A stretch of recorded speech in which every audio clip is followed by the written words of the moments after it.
Golden State Media Concepts Baseball Podcast. We cover everything Major League, from spring training to the World Series. We've got your favorite club covered, from New York to Boston to LA.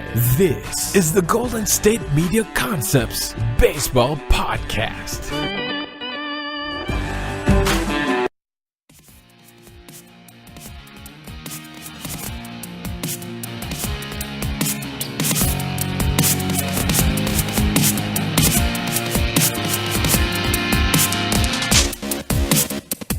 What is up? Welcome to the GSMC Baseball Podcast on a Monday. Today, we're back to give you the scores and updates for the weekend's games. As we're going to jump right into it, we don't waste any time on the show today, as we're going to come right and do the Friday games for you. As we'll start off in Cincinnati, the Giants and the Reds from Great American Ballpark, starting off a series there as over the weekend as the Reds win 2-1 in walk-off fashion. They got a home run in the bottom of the 11th inning, as this one was tied 1-1 for most of the game. The Giants tied it up 1-1 in the third inning, and then Phillip Ervin untied it with a walk-off homer in the bottom of the 11th inning as they win 2-1 there. Starting pitchers for the Giants was actually Casey Kelly, as he went 4 in the third innings of 1 ball, 9 hits, 1 walk, 2 strikeouts. The starter for the Reds was Anthony DeSclafani, and he went 7 2/3 innings, 1 run allowed, 6 hits, 1 walk, 5 strikeouts. Very nice for him. Both get no decisions, as the game was decided later in this one. The 1 home run for Ervin was his 3rd of the season. The Mets and Phillies played in Philadelphia as Aaron Nola gets his 14th win of the season, beating Noah Syndergaard in this one.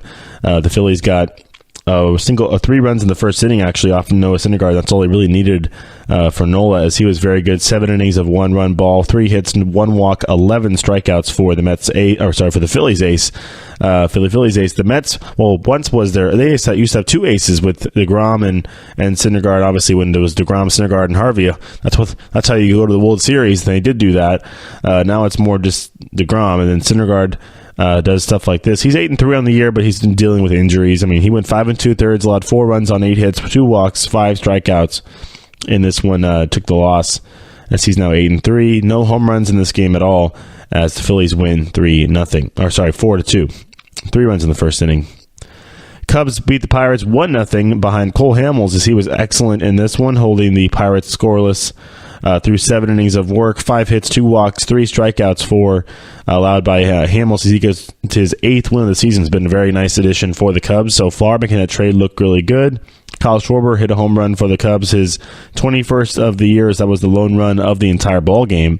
Cubs win 1-0. Nationals beat the Marlins 8-2 in D.C. as Max Scherzer gets his 16th win of the season. He's now 16-5 with a 2.11 ERA on the year, as he went 6 shutout innings, 5 hits, 1 walk, 7 strikeouts for Scherzer. In this one, the home runs in the game for the Nationals came from Ryan Zimmerman, his 10th, and Matt Wieters hit his 5th of the season. The Marlins just got a home run late in this game by their young left fielder. This is Austin Dean, his first career home run, as he got that one off of Gott there in the 7th inning for the Marlins, as they lose, though, 8-2. The Yankees beat the Blue Jays in this was a shortened game, rain-shortened game. Only wins, final set 7, as in 7 innings. They only played 7 innings. The rain shortened this one, but it only takes 5 innings to have it be an official game, according to Major League rules. As like I said, it was pretty much a downpour by the end of this one in the Bronx, as the Yankees got the win in 7. The winning pitcher for this one was actually Chad Green.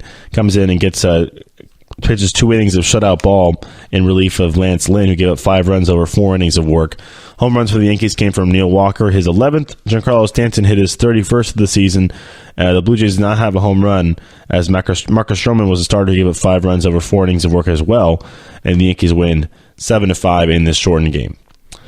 Indians beat the Orioles 2-1, as Carlos Carrasco was excellent in this one. So was the starter for the Orioles, David Hess. Gave up a home run to Jose Martinez early in that game, but that was pretty much it. Martinez, that was his 37th home run of the season. as that was a 2-run shot, and that was only 2 runs that the Indians would score. And this one, as Carrasco was excellent, 7 shutout innings, 3 hits, 1 walk, 6 strikeouts for him. Hess was also very good. He went 6 innings of 2-run ball, 5 hits, 1 walk, 3 strikeouts. Just that home run was the one that got him. But after that, he was pretty dominant, as well as Carrasco. But the Indians, they scored that extra run with the homer and get the win 2-1. Red Sox beat the Rays 7-3 on Friday as Brian Johnson gets his 4th win of the season. Both teams scored early, actually. Rays scored 3 runs in the first inning off of Johnson, but that was it. He settled down after that one. The Rays would not score again in that game, as the Red Sox did add runs in the 4th, 5th, 6th, 6th, and 7th to get the lead there and win. Home runs were non-existent in this game, as a bunch of doubles. Xander Bogaerts had a nice one, as he was 3 for 4 with 2 RBIs, a couple of doubles for the Red Sox shortstop. And this one, as Johnson gets the win, he would give up 3 runs on 5 hits, 2 walks, 2 strikeouts, 2 5 and 2/3 innings of work. He gets now 4-3 on the year. Rockies beat the Braves 11-5 as Kyle Freeland gets the win in Atlanta. The Braves playing the Rockies from SunTrust Park. Rockies got a home run from nobody in this one, as I think the 11 runs, you think you could be a home run, but nothing going, as actually 4 Rockies had 3 hits in this one. Blackman was 3 for 6, LeMahieu 3 for 6, Story was 3 for 4, and then Ian Desmond was 3 for 5 with 5 RBIs in this one, as he had a big triple. I think was a bases clearing triple in this game. Ian Desmond. Kyle Freeland was very good. 6 innings of 1-run ball, 3 hits, 4 walks, 9 strikeouts for him. He gets his 11th win of the season, and the Rockies roll in Atlanta. Rangers beat the Angels 6-4 as they scored 5 runs in the second inning to pace their offensive attack against the Angels pitch in there. No home runs for the Rangers. 1 for the Angels. Andrelton Simmons hit his 8th of the season, as they get that was one of their only runs of the game. Rangers, though, had a good start from their starter Drew Hutchinson. He went 5 innings of 2-run ball, 5 hits, 1 walk, 6 strikeouts, gets the win for Texas. Tigers and Twins from Minnesota. Twins wins 5-4. Kyle Gibson gets the win there in Minnesota, as they win at home again. The Twins, honestly, they were a team that people thought were actually going to be kind of interesting this season. Had a little bit of up and downs. Obviously, they sent Miguel Sano to back to the minors, deep into the minors. He's made his way back. Actually, I think he hit a walk-off homer last week. But this is a team that they were the team nobody thought was going to be good last year. Then they were good. Now they're kind of regressing a little bit back to the mean. I think for that team, it's kind of what you think would happen this season, as they win 5-4. Kyle Gibson gets the win over Matthew Boyd. As I'm going to give you the line for the game today, or the game on Friday. This was Gibson went 7 innings of 3-run ball, 8 hits, 5 strikeouts, 3 walks for him. Home runs for the Twins came from Eddie Rosario, his 21st. That's Tyler Austin, another home run for the Twins since the trade with the Yankees, his 10th of the year, and then Joe Mauer hit his 4th of the season for the Twins, a 3-run shot for Joe, as they win 5-4. White Sox beat the Royals 9-3 as James Shields gets his 5th win of the season. James Shields is now 5-14 on the year, as the White Sox scored 7 runs in the 7th inning to take the lead. They were down 3-2 actually going into that inning, and they scored 7 runs to take the lead and then run away with it by the end there, as the home runs came from Jose Abreu, his 22nd of the year. Delmonico also hit his 4th of the season for the White Sox, as James Shields gave up 3 runs on 6 hits, 2 walks, 5 strikeouts through 7 innings of work. Home runs for the Royals were not existent on that day, as the White Sox win at home 9-3. Cardinals beat the Brewers 5-2, as Jack Flaherty was good in this one. He gets the win. He's 7-6 now on the season, as he went 6 innings of shutout ball, 3 hits, 3 walks, 7 strikeouts for Flaherty. The home run for the Cardinals came from Jed Jerko, his 10th of the season. The Brewers did not have one, as they are the losers in this one. 5-2 is the final for the Cardinals.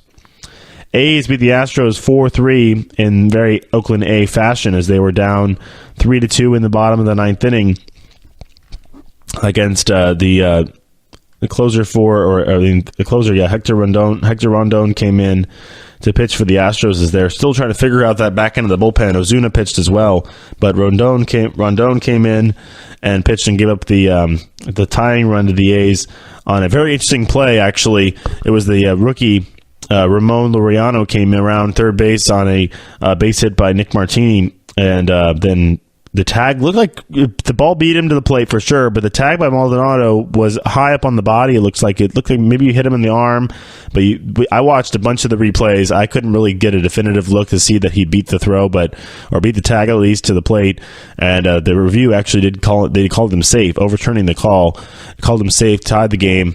And then in the bottom of the 10th inning, Matt Olson hit his 23rd home run of the year to win the game for the A's as they get that win. And that was what put him a game back of the Astros after that one.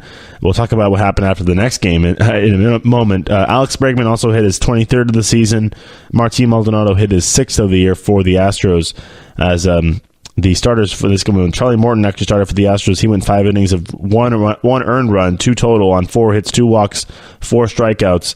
Edwin Jackson gave up 2 runs on 5 hits, 2 walks, 2 strikeouts, couple of homers through 5 innings of work for the A's. D-backs beat the Padres 9-4 as they scored 3 runs in the top of the 6th inning to push that one out of reach for the Padres as the D-backs just continued to add on. Paul Goldschmidt got his 28th home run of the season. Eduardo Escobar hit his 18th of the year for the D-backs.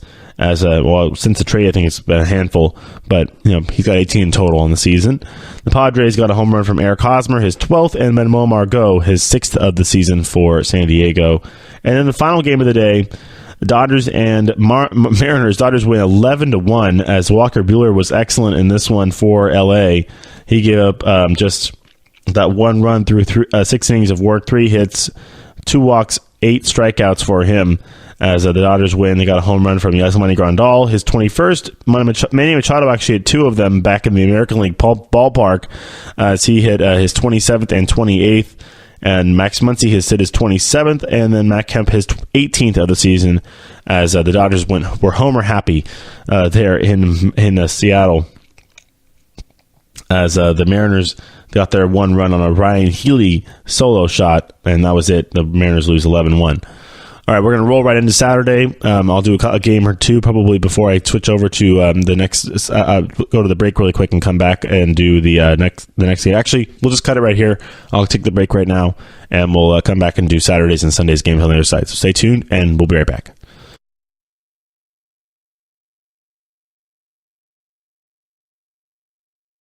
This is your ultimate stop for everything sports. The Golden State Media Concepts Sports Podcast. Should I say more? From the NFL, MLB, the NBA to MMA, it's all in here. The Golden State Media Concepts Sports Podcast. Listen now.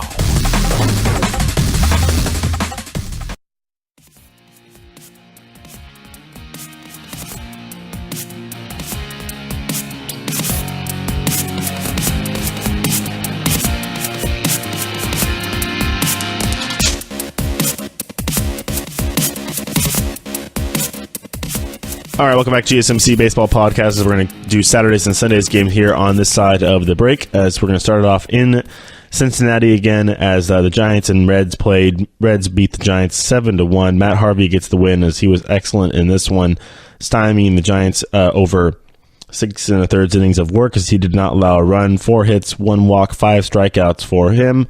The home runs in this one came from Peraza, his 7th of the year.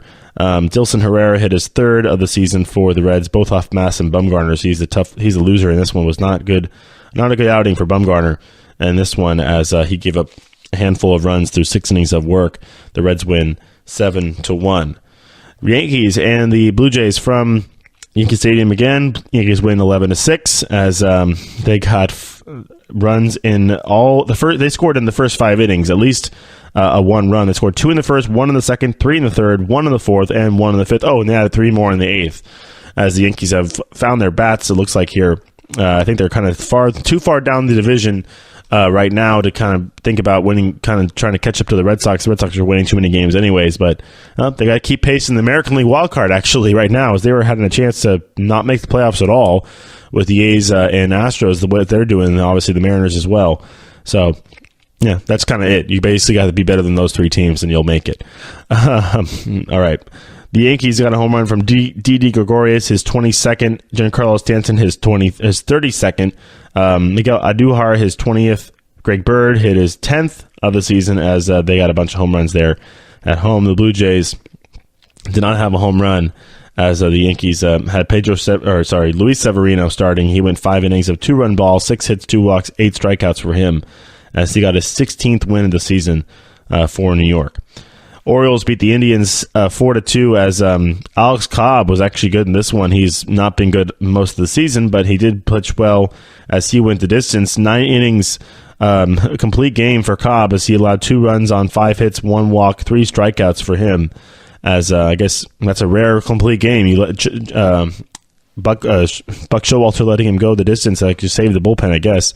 The Orioles got a home run from Jonathan Villar, his 9th of the season, and also one from the young center fielder. That's Cedric Mullins, his first career home run on Saturday for the Orioles, as Cobb was very good. And then Astros and A's. A's win 7-1 as they tied the Astros atop the American League West on Saturday with that win. Trevor Cahill beating Dallas Keuchel easily, as Cahill was very good. 7 innings of shutout ball, 1 hit, 1 walk, 7 strikeouts.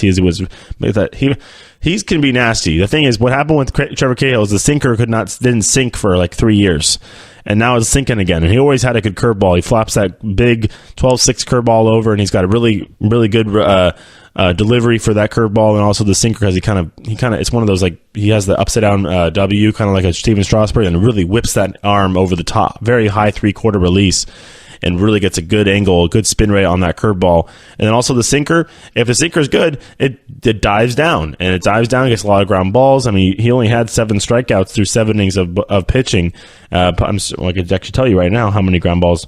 Yeah, 5 groundouts, 2 flyouts. That's how you do it. I mean, that's your 14 outs right there that you just got. So you're doing pretty good, looking good there. All right. Going back to the actual gameplay, the A's actually did not hit a home run in this game. They scored 7 runs and didn't hit a homer, which is absolutely shocking, but they got a bunch of doubles. Chris Davis had 2 doubles, Piscotty had 2, Olsen had 2, and so did Josh Vegley with 2 doubles, as they were really smack-headed around the ballpark there in Oakland as they win 7-1. Mets beat the Phillies 3-1 on Saturday. Jacob deGrom beat Jake Arrieta, a pair of Jakes from Philadelphia, as the Mets win 3-1. Arrieta was good. 6 innings of 1-run ball, 4 hits, no walks, 6 strikeouts. His tough luck loser, though, as deGrom was better.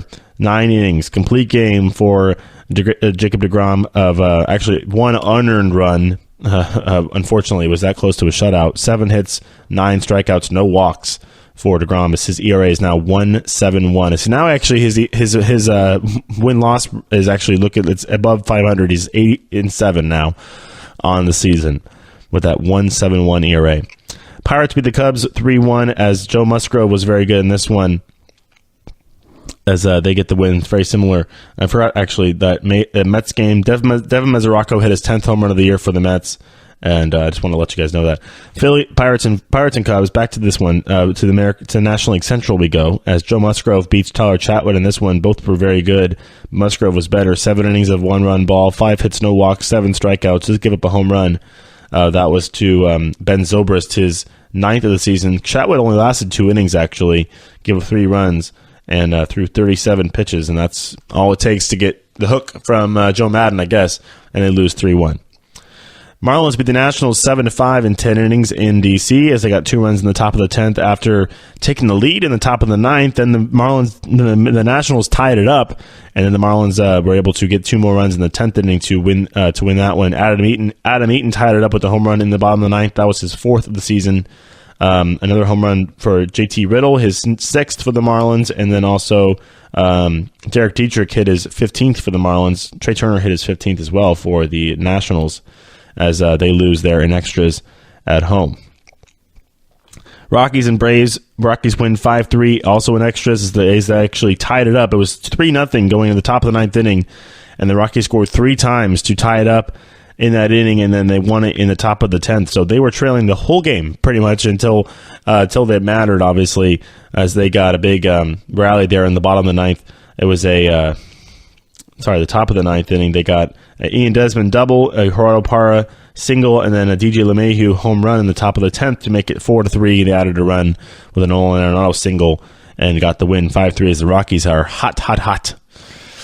Twins and Tigers. Tigers win 7-5, as I'm actually going to zip through these games, giving you just the home runs really quick. 7-5 was a total for this one. Home runs came from Joe Mauer, his 5th, and Tyler Austin, another one, his 11th, and Miguel Sano, his 11th, and Mitch Garver, his 7th of the season, as the Twins win 7-5 in Detroit. Tigers got a home run from Mikey Montauk, his 2nd of the season for Detroit.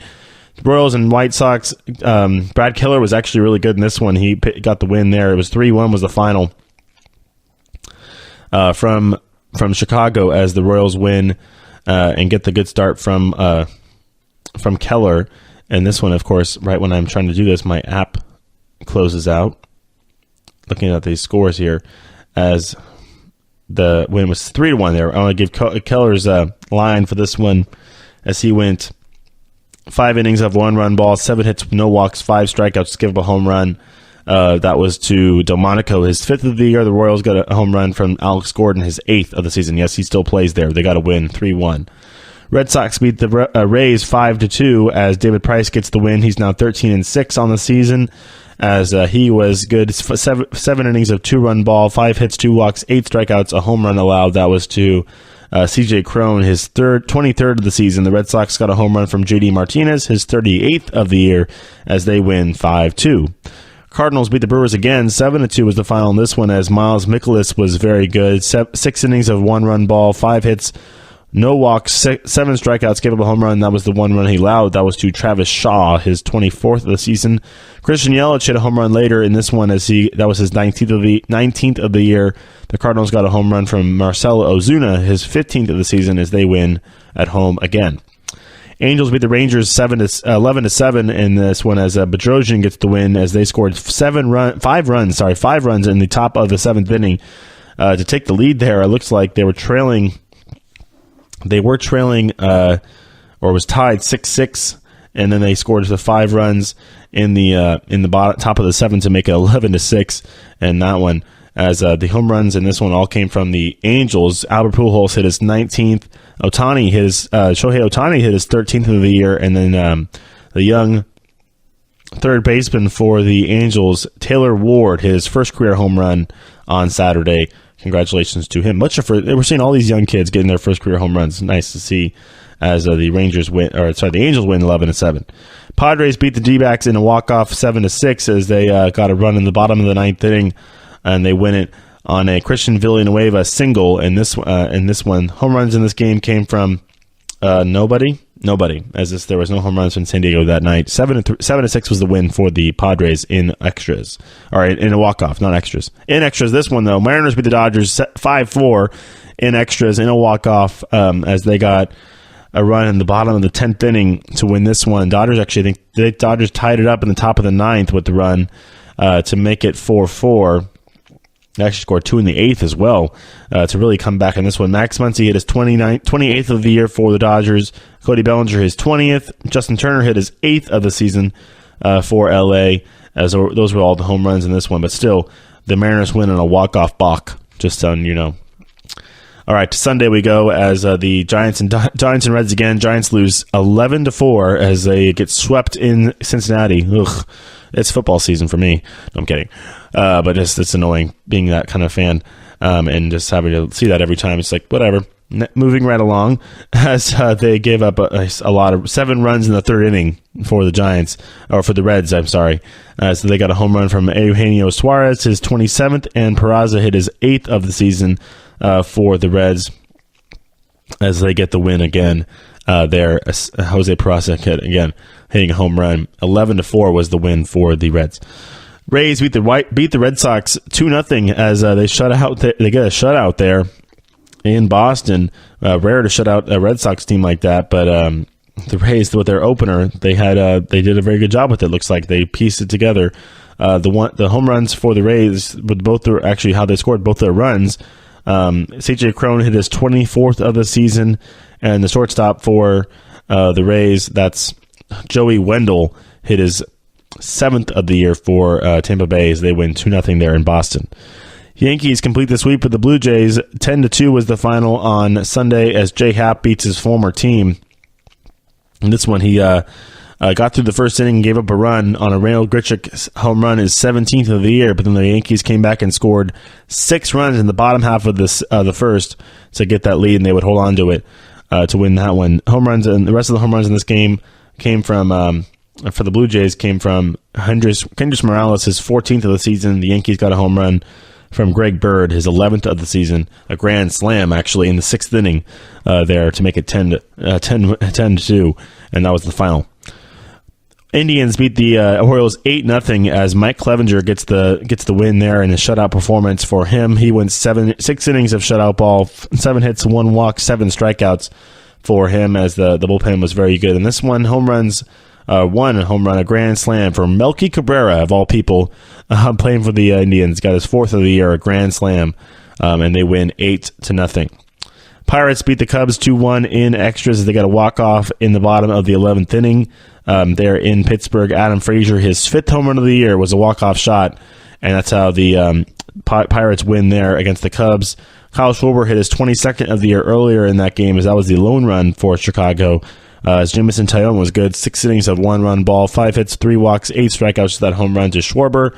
And Quintana also was good as he gave a run over 5 innings of work, but is the loser, or actually wasn't the loser. Both guys got no decisions in this one. Rockies beat the Braves again in Atlanta. 4-2 was the final in this one as Wade Davis comes in and gets his that's his 35th save of the season, as the home runs came from Trevor Story, his 26th, and DJ LeMay, his 11th of the season, as the Rockies win 4-2. Marlins beat the Nationals 12-1, and this one as Jose Urena was very good. And this one is he beats up Gio Gonzalez. Urena went the distance, 9 innings of 1-run ball, 2 hits, 2 walks, 4 strikeouts. So he gets his, I think it's his first complete game of his career, I would assume. There for the young right-hander. Just gave up a couple hits. And this one, as the home runs came from JT Riddle, his 7th, JT Realmuto, his 16th, and the young center fielder for the Marlins, that is Isaac Galloway, his first career home run. Another one of those. Look at that for around here as we're getting around these first career home runs. He has like 3 or 4 of them already, just on this show. All right, good for them as they get the win 12-1 in DC. Twins beat the Tigers 5-4 again as they get the win at home. Seems like a very popular score for these two teams. As Odorizzi was the starter, gave up 4 runs on 5 innings, but he got no decision as this game was decided later. Max Kepler hit his 16th of the year. Cave hit his 5th of the year, and Eddie Rosario hit his 22nd of the season for the Twins. That's Jake Cave, the right fielder there, hit his 5th. And the Tigers got a home run from nobody as they lose 5-4. White Sox beat the Royals 7-6 as they got a run in the bottom of the 5th inning to break a 6-6 tie. Both teams had a 6-run inning. The White Sox had a 6-run 4th inning. That was after the the Royals had a 6-run 2nd inning. But the White Sox were able to get that 7th run and win it. As the home runs came from Avisail Garcia, his 14th of the season. Anderson, is there 2 Tim Andersons? Or am I just losing it? Tim Anderson hit his 16th of the season. And then Tim Beckham. There's Tim Beckham and Tim Anderson. They play the same position. That's why. And then Navarez hit his 6th of the season. That's the catcher there for the White Sox. Omar Navarez hit his 6th. Anderson, that was his 16th of the season. Garcia is 14th, as that were the home runs in this one. All right, Brewers and Cardinals. Brewers win 2-1 as they salvage a game in that series. Jalees Chassin was very good in this one as the Cardinals were not able to score all the way until the 8th inning. Chassin went 6 innings of shutout ball, Well, 4 hits, 3 strikeouts as they get the win there. Home runs were just from the one guy, the pinch hitter for the Cardinals, Patrick Wisdom. That's his first career home run, as he hit it there in at home against the Brewers, but in the loss there, as the Cardinals get just the lone run in that one. Continuing on here, as we're coming, I know, to the end of this, close to the end of this segment. So actually, we have a handful of games to go. So I'm going to come back after the break, and we'll do those games, and then we'll talk a little bit about the Cardinals, AL West, and the Rockies, as all those teams, the Rockies and Cardinals, are the hot teams in the National League who are trying to make it interesting in the wild card, as well as in their divisions. And then they have the AL West, of course, which got really shaken up during this weekend. So we'll talk about that after not shaking up as much, but just the A's are ever closer. So we'll talk about that after I'm done covering these games on the other side of the break. So everybody stay tuned, and we'll be right back.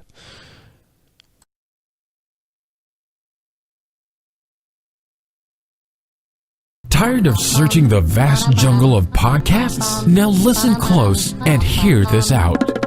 There's a podcast network that covers just about everything that you've been searching. The Golden State Media Concepts Podcast Network is here. Nothing less than a podcast bliss with endless hours of podcast coverage. From news, sports, music, fashion, cooking, entertainment, fantasy, football, and so much more. So stop lurking around and go straight out to the Golden State Media Concepts Podcast Network. Guaranteed to fill that podcast itch. Whatever it may be, visit us at www.gsmcpodcast.com. Follow us on Facebook and Twitter, and download us on iTunes, SoundCloud, and Google Play.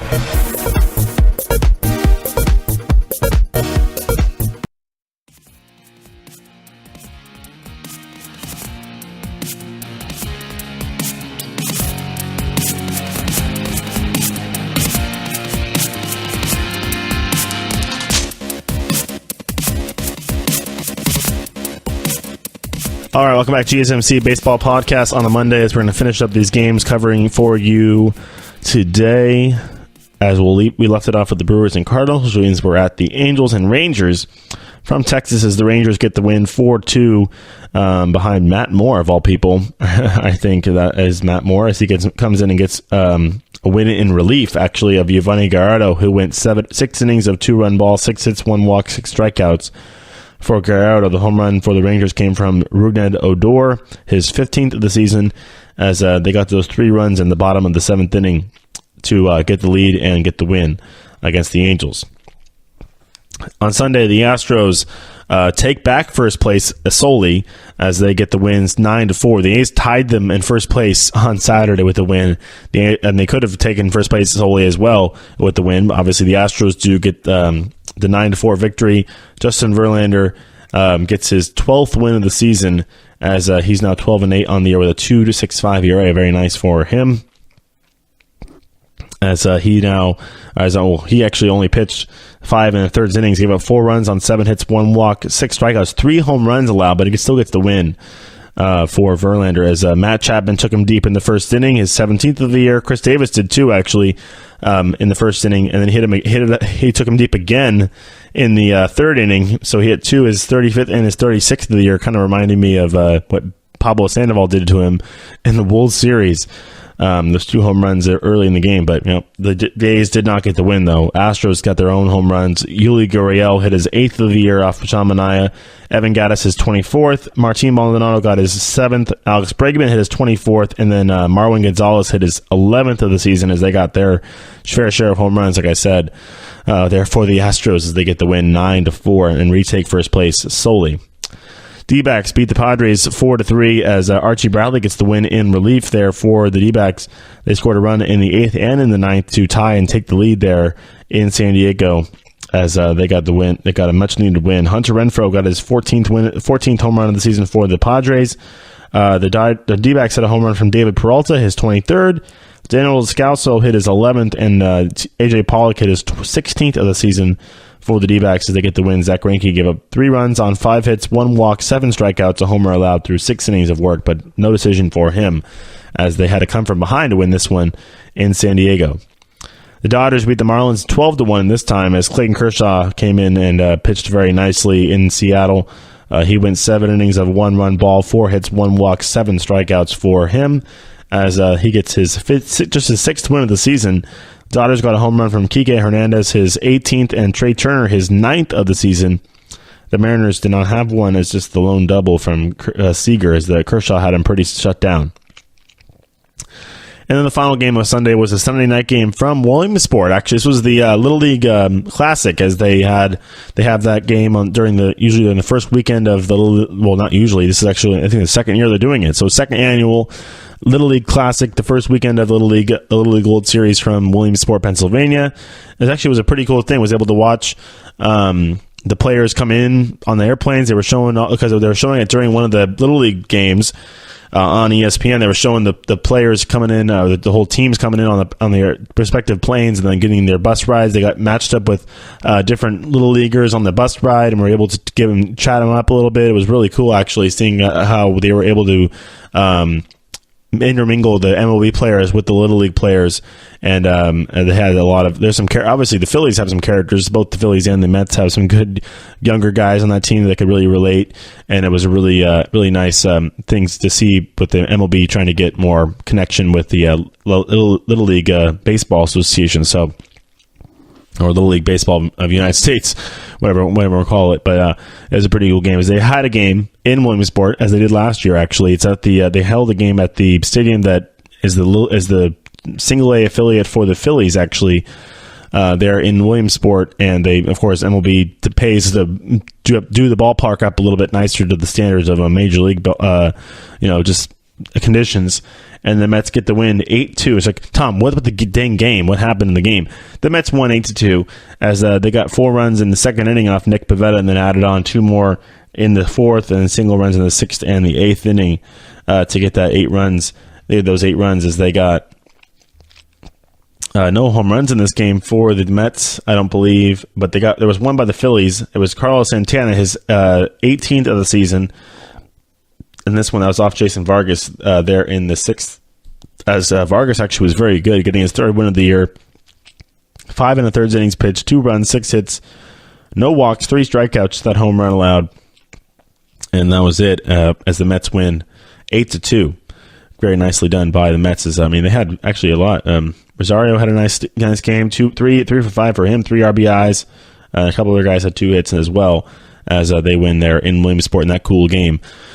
Little League Classic. All right, I'll roll right into our talk, as obviously the Mets aren't really worried about the playoffs. The Phillies are, though, as they are. If you're the Mets, you want to play some spoiler maybe a little bit to your division rival. I know it's probably opening it up for the other division rival to get into the playoffs, whether it's the Phillies or the Braves, or both. You never know. The American League, the National League wild card is still wide open. Honestly, the hottest 2 teams, though, are neither the Braves or the Phillies. It's the team that played the Braves this weekend, the Rockies, and then the Cardinals as well, as the Rockies have actually won 4 in a row, and 8 of the last 10, as well as the Rockies. The Cardinals have won 8 of the last 10 as well, as they're doing it the same way. They're pitching decently well, and they're getting timely home runs. They're getting home runs and big home runs, whether it's from Matt Carpenter.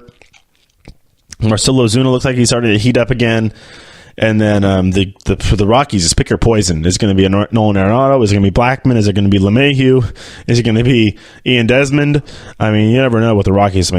Ian Desmond, every time he does well, I get annoyed because the Giants, he should be on the Giants, should have been on the Giants a while ago. This guy was unsigned for most of the season last year, I think, and then he actually had a pretty good second half of the year, and then didn't get. What was it this year? I think that he was not signed for a very long time. The Rockies finally grabbed him and put him out in the outfield, actually. So because he's not very good in the infield with the fielding ground balls, but he could play first base, which he does a lot for the Rockies, and he also can hit. He's a very good power bat from the right side. So I like Ian Desmond for when he played in DC, and why he never. I don't know. They never took a flyer on him or anything. The Rockies, and now he's playing well for them.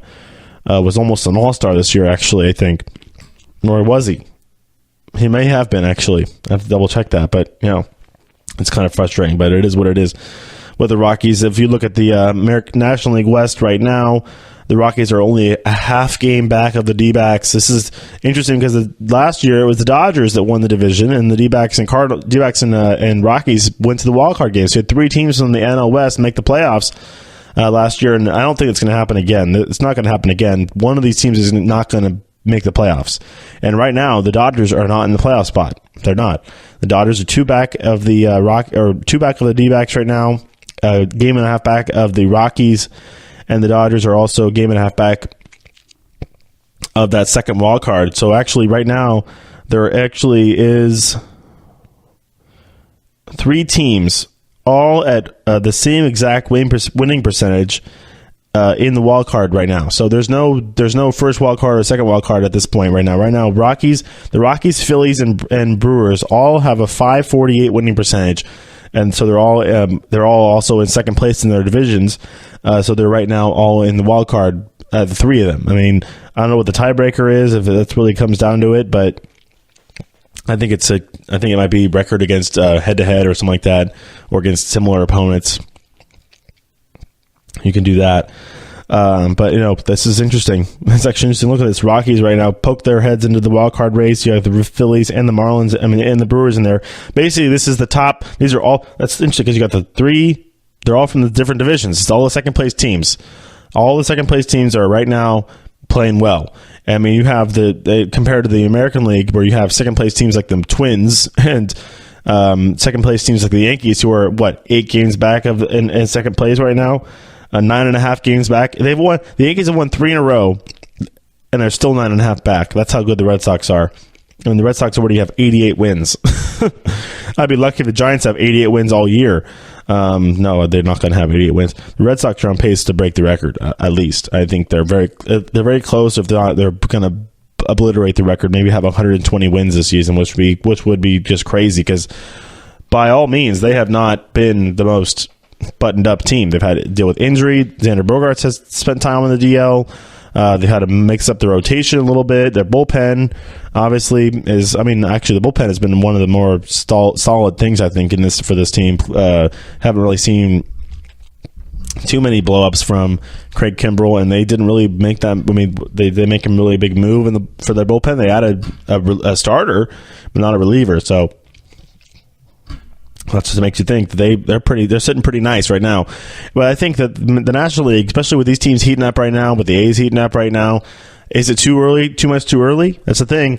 You have to sustain it. You have to get hot at the end of September and then roll into the playoffs like that. So if they're a Rockies team, you're like, we need to maybe save this for September, or that's a slippery slope, obviously. But you're like, okay, well, we need to keep this going all the way through September,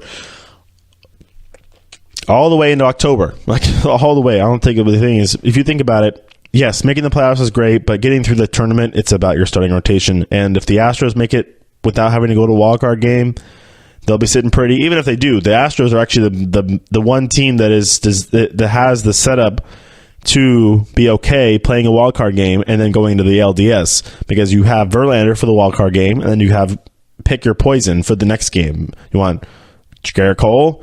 You want Dallas Keuchel? Well, I wouldn't put Dallas Keuchel out there for game 1 of the LDS, but you want Charlie Morton? They're all fine. Lance McCullers? I mean, it's all fine. I think it would be Garrett Cole, honestly, or maybe Morton, if I was to guess. But, if Verlander's going to pitch that opening game, whether it's going to be in New York or not. Looking at the American League wild card, it's actually even more interesting because the Yankees do have a 4-game cushion right now, so that's good. The Yankees have a 4-game cushion on the A's.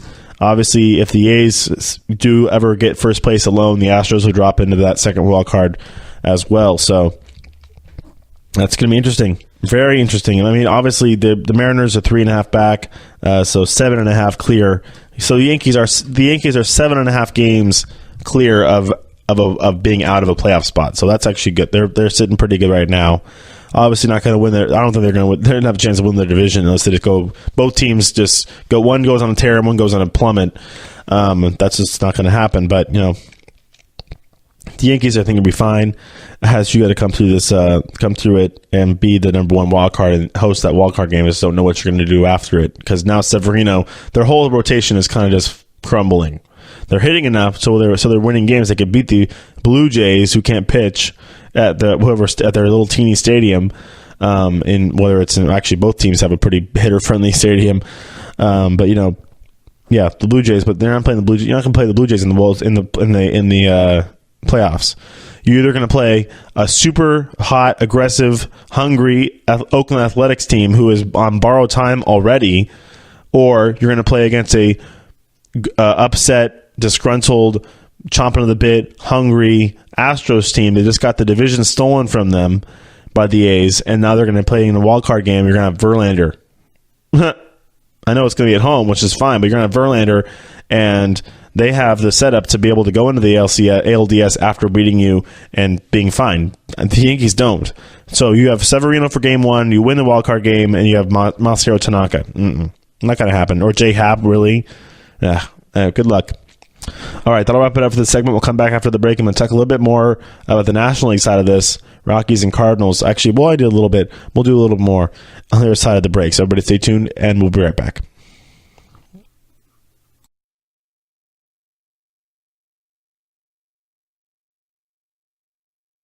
Want to know the latest in soccer? Then listen to the Golden State Media Concepts Soccer Podcast. From MLS, the World Cup, and the Premier League, we've got you covered. The latest updates, the hottest matches, and news on the league's top players. It's the Golden State Media Concepts Soccer Podcast. David Beckham scores the goal to take England all the way to the World Cup finals. Listen.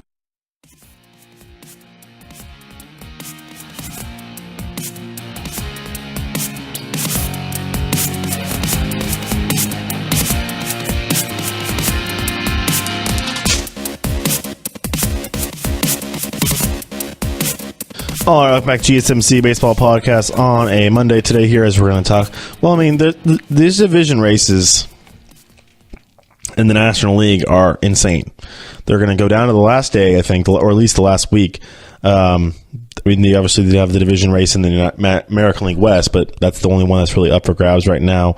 But the National League, you have the Phillies a half game back of the Braves. You have a Rockies a half game back of the Dbacks, and then you have the Brewers actually 3.5 back of the Cubs. You have to hand it to the Cubs. Watch out for the Cubs. The Cubs have got woken up from their slumber, and they've done it actually over the last few months, or a few weeks actually, because they were obviously down treading water for most of the spring and early summer, and they've really picked it up lately. Lately it's been mediocre. They're 5-5 of the last 10, but they've actually lost their last 2, but still, they're 72-51. They're 3.5 games up in their division. There's nothing to be worried about, I don't think, because you have some cushion as well.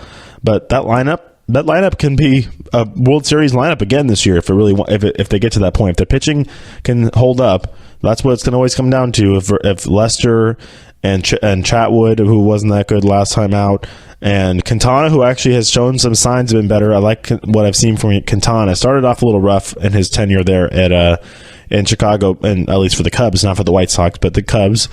And he's been better of late. And then obviously Kyle Hendricks, getting him figured out for the postseason is going to be key. And then obviously John Lester is your ace. So, that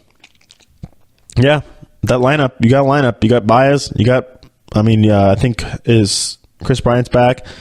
Kyle Schwarber's hitting the cover off the ball all of a sudden again. You got some great veterans with Zobrist and Jason Hayward playing well. Obviously, like I said, Baez. I love Albert, and kind of some of their peripheral players. Obviously they have David Bodie and Albert Almoro Jr.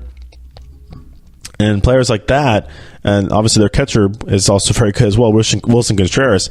They can be potent. They could be a World Series team. This team did not win the World Series in 2016 for no reason. Obviously, last year they get the Dodgers and the NLCS, and the Dodgers were very good. The only way the Dodgers were going to lose is if they just started making some bad managerial decisions and giving up home runs, and that's exactly what happened in the World Series. So there you go.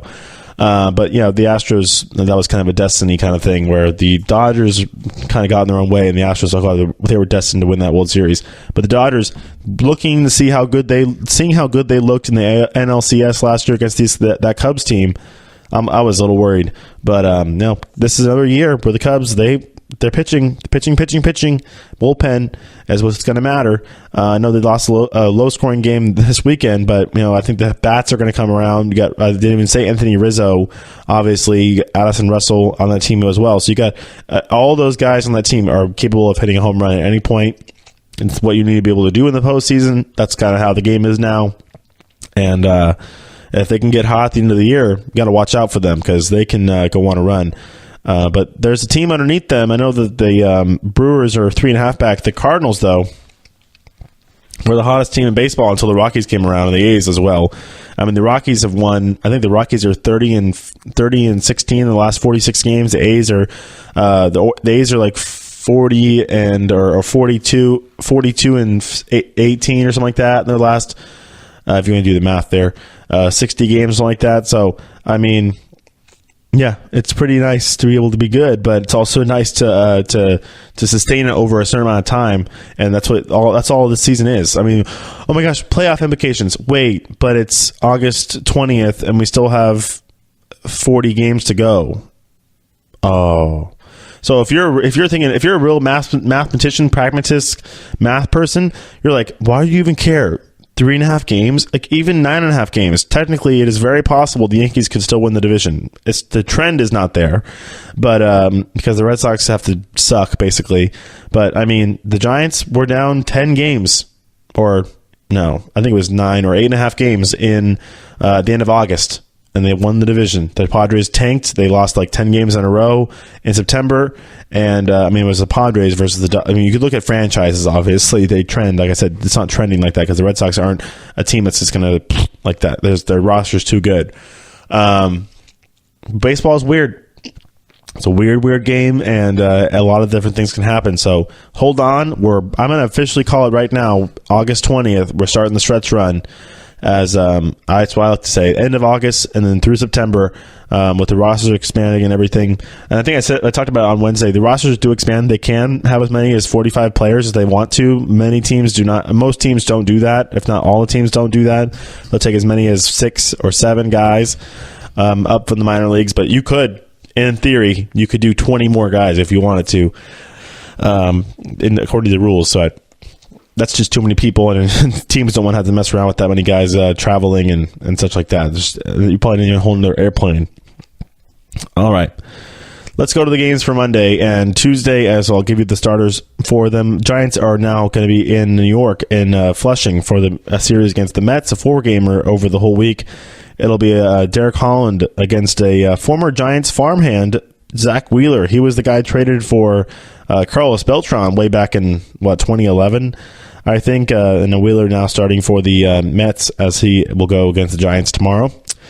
Braves and Pirates from Pittsburgh. It'll be Jacob Gosman against Chris Archer. Pair of guys that were traded from American League teams to National League teams, actually. Very similar. And both guys were in the American League East. Now one's in the National League East and they're in the National League Central. Gosman and Archer from Pittsburgh. Orioles and Blue Jays, Andrew Kastner against Marco Estrada. Indians and Red Sox from Boston. It'll be Corey Kluber against Rick Porcello. That'll be a good series over this week. Corey Kluber and Rick Porcello. Royals and Rays. It'll be Xander Wood, I think, is going to be the guy. Hunter Wood is getting the opening. Is going to be the opener for the Rays, and then the Jorge Lopez will be the starter for the Rays. Sorry, for the Royals. Royals and Rays. 2 R's confusing me.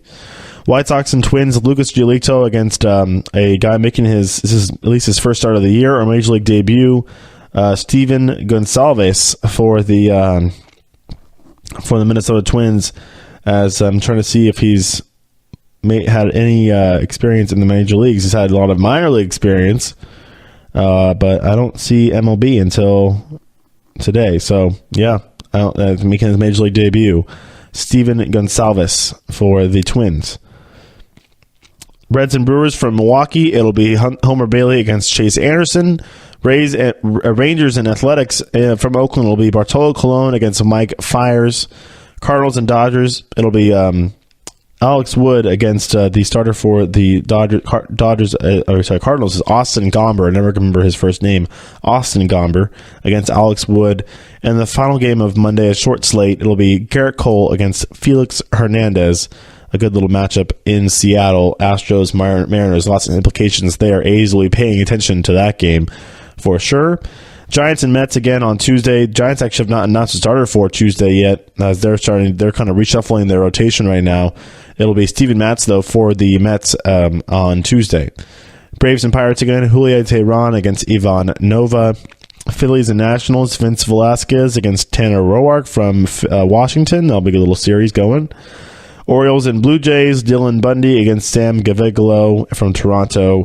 Cubs and Tigers from Detroit starting an interleague series. Kyle Hendricks against Jordan Zimmerman. Indians and Red Sox again from Fenway. It'll be Shane Bieber against Nathan Eovaldi. Rays and Royals again. It'll be Blake Snell making a start for the Rays against Glenn Sparkman for the Royals. Yankees and Marlins from Miami. An interesting little series getting started here. Masahiro Tanaka against Pablo Lopez for the Marlins. Reds and Brewers again from Milwaukee. Sal Romano against Junior Guerra. Twins and White Sox from Guaranteed Rate Field in Chicago. It'll be Jose Barrios against a guy. Is another guy making his debut for this? Michael Kopech or Kopech. I don't want to mispronounce that, but it's Kopech. He's from Mount Pleasant, Texas. Was a first round selection of the Red Sox back in 2014. The 33rd overall pick. As I don't think it's his Major League debut. Yeah, this should be his Major League debut coming into this year. As he will be pitching for the White Sox, though, obviously coming over in a trade for Chris Sale. I'm assuming he was in that Chris Sale deal because there's a high draft pick, highly touted prospect probably, and now he's making his debut for the White Sox. Padres and Rockies from Denver. It'll be Robbie Erlin against Chase Anderson for the Rockies. Tyler Anderson. Why don't we get Chase Anderson's on the Brewers? I'm like, that's not right. Tyler Anderson for the Rockies. I don't do this every day. I do. There's a lot of names. I know a lot of them. You guys should know that. I know a lot of names. Angels and Dbacks. Felix Pena. There you go. Against Patrick Corbin from the desert. Rangers and A's again. It'll be Brett Anderson against a starter to be determined for the Rangers. Cardinals and Dodgers. It'll be Hungjun Ryu against the starter for the Cardinals will be Daniel Ponce de Leon for them as they'll start a series from Dodger Stadium. And then Astros and Mariners again. The Astros have actually not announced starter yet, but whoever that will be facing Mike Leake for the Mariners in Seattle. All right, that'll wrap it up for the show today, guys. We'll be back on Wednesday, and we'll cover those games that is previewed for it, and then preview the next ones. We'll talk, see if there's any movement in the American League West or in any of the divisions. We could have a new division leader by Wednesday in the East and in the West in the National League, as both are only half-game differential between first place and second place right now. So we'll be able to talk about that on Wednesday for sure. So everybody have a good Monday. Talk to you later. Bye. You've been listening to the Golden State Media Concepts Baseball Podcast, part of the Golden State Media Concepts Podcast Network. You can find this show and others like it at www.gsmcpodcast.com. Download our podcast on iTunes, Stitcher, SoundCloud, and Google Play. Just type in GSMC to find all the shows from the Golden State Media Concepts Podcast Network, from movies to music, from sports to entertainment, and even weird news. You can also follow us on Twitter and on Facebook. Thank you, and we hope you have enjoyed today's program.